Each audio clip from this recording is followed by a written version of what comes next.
Iran में Khamenei की बादशाहत को जड़ से उखाड़ फेंकने के लिए अमेरिकी सेना ने ईरान को फारस की खाड़ी से लेकर मिडिल ईस्ट के उन तमाम देशों से घेर लिया है जहां जहां पर अमेरिकी सैन्य बेस मौजूद है।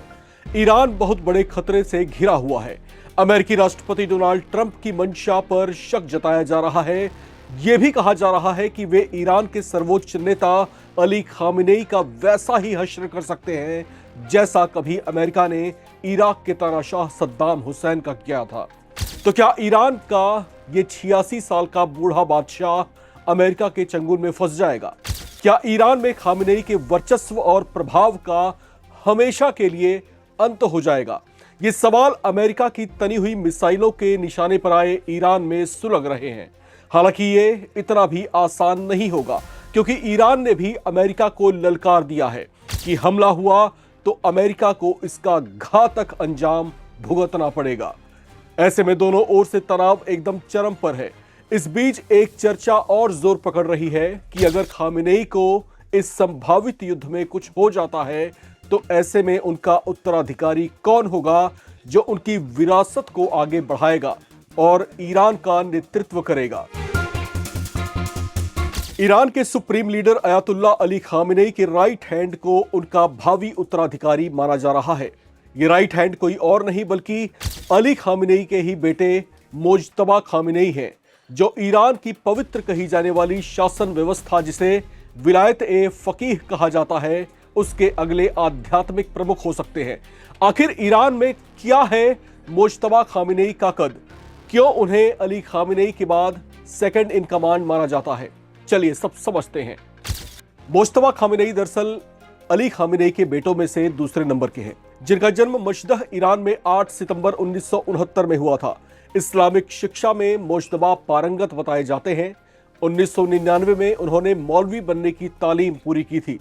ईरान की राजनीति और आध्यात्म में वे एक ऊंचा रसूख रखते हैं, जबकि ईरान के सर्वोच्च नेता अली खामनेई के ऑफिस में उनकी भूमिका एक कमांडिंग ऑफिसर की भी है।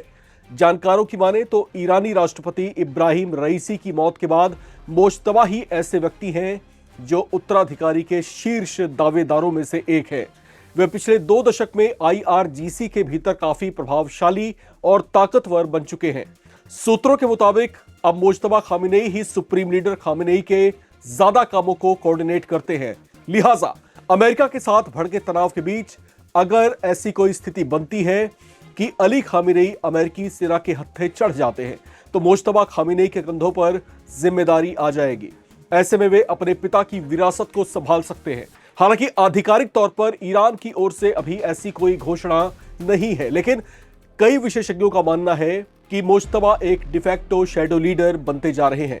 यानी वे लीडर जो अच्छे तो हो सकते हैं, लेकिन अली खामनेई के बेटे होने के कारण उनके माथे पर वंशवाद को बढ़ावा देने का ठप्पा लग सकता है।